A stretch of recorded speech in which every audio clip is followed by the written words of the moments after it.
Hi everyone, welcome back to my channel. Today's video is going to be this fun tortoise inspired nail set. I was inspired by the foils we're going to be using here today. So I am starting with these pretty like sheer jelly kind of gel polishes, like these glass gel polishes. Every brand calls them something a little bit different, but like these like sheer colored gel polishes. Aside from this one from HONA is a little bit more of a pigmented color applied in one layer. It's slightly sheer, but it is really meant to be built up. So I actually do 2 layers of everything for this nail set over here. And the foil I was mostly inspired by was the tortoise shell foils that I picked up from Vettsy recently. I just did a Vettsy like nail art haul. I think that was the last video that just went up. And the tortoise shell foils kind of really inspired me, and then I had these other foils also that had actual cute little turtle images on them, so I thought it would be fun to kind of like pair those foils together. So I actually ended up doing like a layered foil design. I wasn't sure if it was gonna work or how it would come out, but it ended up working out pretty good if I do say so myself. So as you can see here, I'm just placing down the initial colors that's going to be the background for this set, and I do end up doing 2 layers, like I said, of everything just to build up the colors. So here's this adorable little turtle image, and here is one of the foils that I picked up recently, and I wanted to kind of just use those for the set. So before going in with the foils, I wanted to add some of this sparkle in the background of this nail over here, because this is kind of going to be like slightly underwater inspired kind of nails, because I'm going to put the turtles on top of here. So I figured the sparkle in the background would just add a little bit of interest, especially because I did most of the set matte. So I thought like having a little sparkle in the background would be a lot of fun, and it kind of made me think of like bubbles and stuff in the ocean. So I thought it would just add a little bit of texture and fun to the design. And I wanted to make sure that everything was nice and smooth because I'm going to do a foil on top of this. So I just went over with a base coat first, just to kind of make sure that all of the glitters are secure and they don't move around. And then after that, I'm going to do a matte top coat on top of this. I like doing foils over a matte top coat, mostly because you have to apply a foil gel. So as you can see here, I matte top coated everything. And because you have to do a foil gel for applying foils, I like doing it over a matte base simply because sometimes I miss a spot when I'm applying the foil, and then the foil doesn't transfer over where it's not sticking to any foil base. So for me, I've just found that doing it over a matte base, it just makes sure that I actually cover everything that I want to be covered, especially for this middle nail here that's going to get a full transfer. Because sometimes I found that like when the nail is shiny and I'm doing another shiny top coat or like a foil top coat on top of it, sometimes I just like miss a spot and then the foil doesn't transfer over. So it's just something for me. It's not a necessary step, of course. And if it's like too redundant for you or not necessary, then go ahead and skip it. It's not necessary. It's just for me, it helps me get a design better. And also for these nails over here, I'm going to be doing a foil French tip.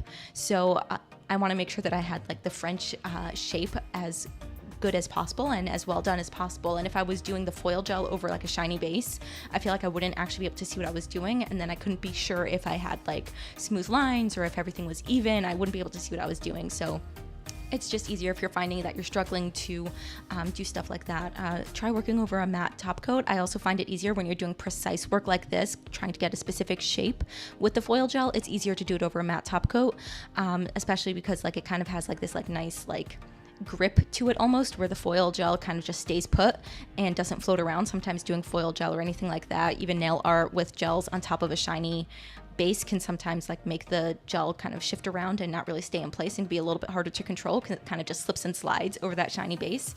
So if you're trying to be precise with your foil gel placement as well, try doing it over a matte top coat. That way things just don't get away from you. So that's what I was doing over here with the foil gel, just kind of making sure that my Frenches are as even as possible. And then after everything has been cured for 60 seconds, I'm going and applying this adorable little turtle down on this nail. He was so cute, and I thought that it would be really fun to kind of incorporate an actual turtle with a turtle nail, like a turtle shell design over here. So that's the first guy, and then doing the other one. They were both facing the same direction. I wish they would have faced like opposite directions so that they can both like kind of be facing each other a little bit, but they were just the same image over and over and over again on that foil. So I kind of had to work with what I got.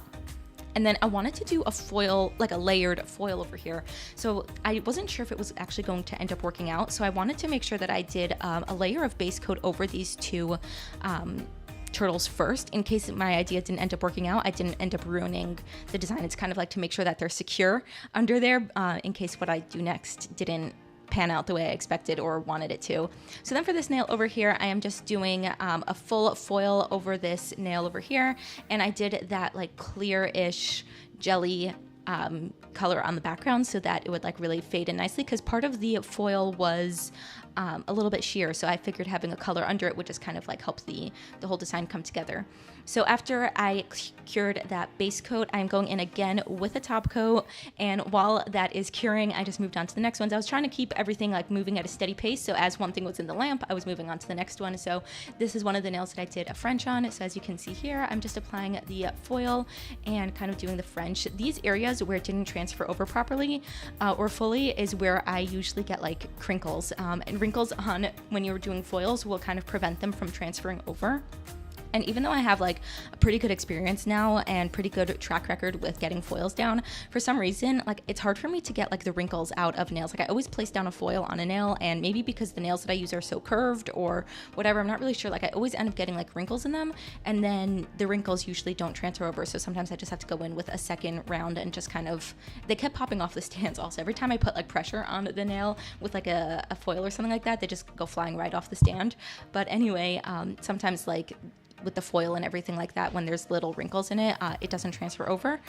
So that's something like that you kind of have to be a little bit precise with. If you get wrinkles in them, try to work them out as much as you can. And over here, it kind of like transferred over a little bit more than I expected. So I'm just using a little bit of acetone to remove it, and it removes it pretty easily. So that's another thing, like if you want to do precise foil placement and you don't want it to stick anywhere else, doing it over a matte top coat also helps, because sometimes it'll stick to a shiny top coat, even though like it usually doesn't, but sometimes like just to spite you, it will. So sometimes doing it over a matte base, just make sure that it doesn't stick where you don't want it to.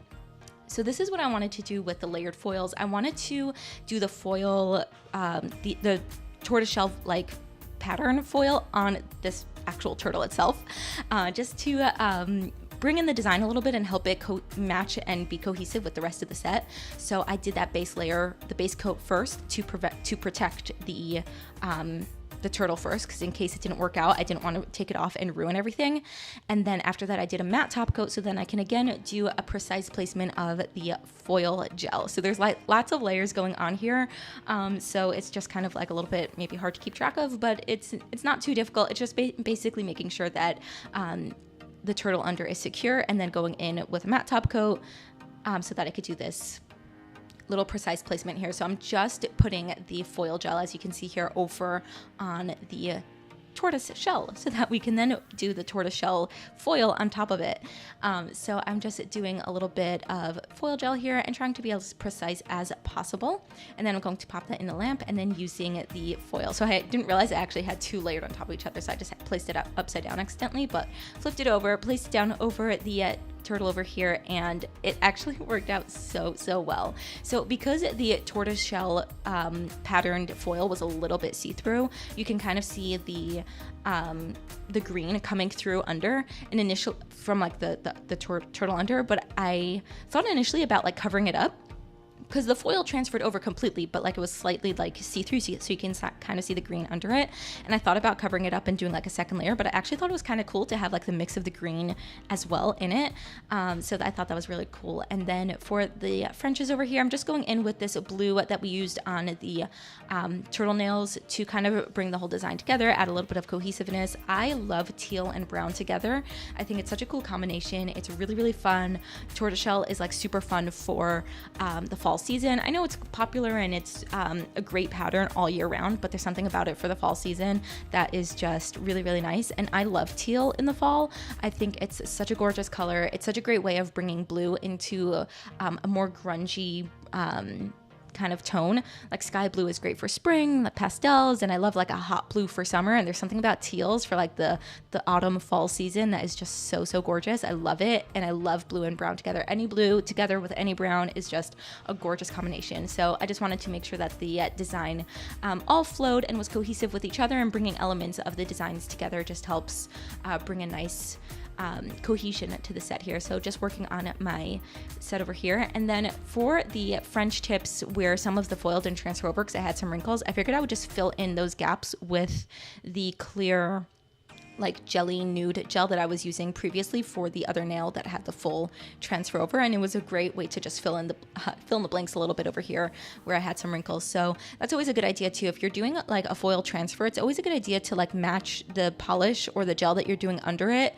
with a color that like kind of matches / is apparent and like in the design of the foil that you're using, so that if you do get wrinkles like I do, if you don't get a perfect transfer, if you missed a spot with your foil gel, then at least like the color under it can kind of help fill in the blanks a little bit, and then you can even go in like I'm doing afterwards and kind of fill in any like missing spots over here. And it works great with like a more abstract design where the design is not too perfect, because it kind of just looks like it's all part of the design and it doesn't look like it's missing anything.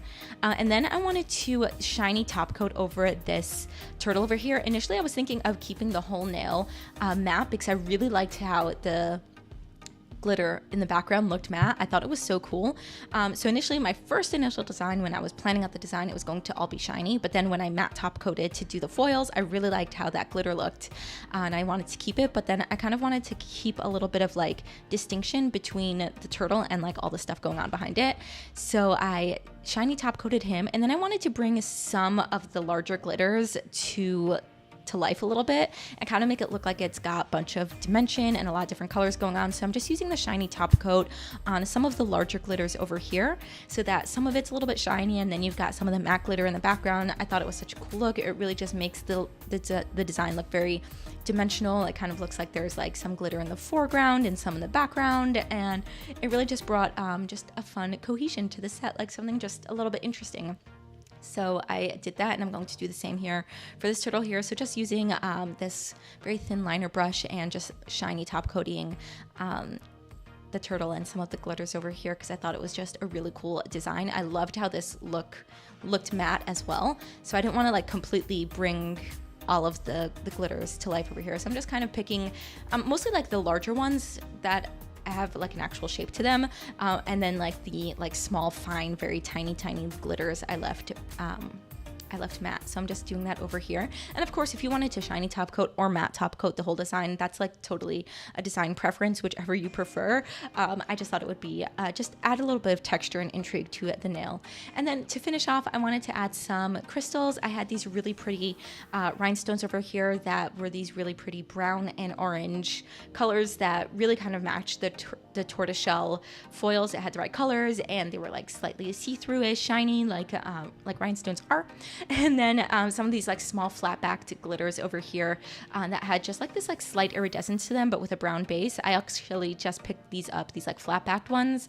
I just picked those up in my recent Vettsy haul as well, and they were so pretty. I love the color of them. Great for the fall, autumn season. So I decided to incorporate that into this design as well. So I'm just doing like a bit of a cluster over here. When you have these pointy back crystals and rhinestones and stuff, sometimes the only way to really incorporate them into a design is kind of just mush them all together in this cluster.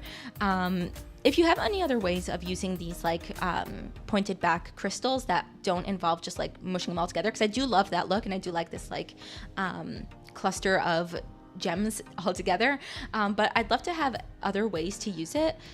So let me know if you know other ways of just using these pointy back crystals that aren't just like squashing them together like this, although I do like it like this as well. So I'm just finishing up over here. Some of these pointy back glitters were giving me a hard time. It was hard for me to pick them up, but they kind of were trying to run away from me a little bit, but I got them in the end, and I just applied them all here. I'm not really doing any specific placement, just kind of placing down at random. And then I'm going to matte top coat the tortoiseshell part of the nail. I also matte top coated the full tortoise shell. Oh my gosh, saying tortoise and turtle and all that stuff is starting to get me a little tongue twisted, but I decided to also do the middle nail that is a full tortoise shell pattern. I did that matte as well, and then I did shiny on the area over here from the French, the top part of the French over here, and just kind of incorporated that with the glitter. I thought that it would kind of like match the turtle nails that have a matte background with like some sparkle being shiny, as well as the turtle itself. So just kind of like mixing and matching and adding that matte and shiny element to all of the nails, except for that middle nail that's fully matte. But I figured having like that concept go throughout the nails would kind of just bring, again, the whole look together and just kind of make everything match and be nice and neat together. And here is the final set. I love how it came out. It's so, so cute. I did show also with a flash. Yeah, I turned on the flash here just so you can really get the effect of all the glitter, because I felt like it wasn't really showing up as much when the flash was off. But I love how this set came out. I think it was a really fun take on tortoiseshell turtle nails. Let me know your thoughts on the set down below, and I will see you in my next one. Bye.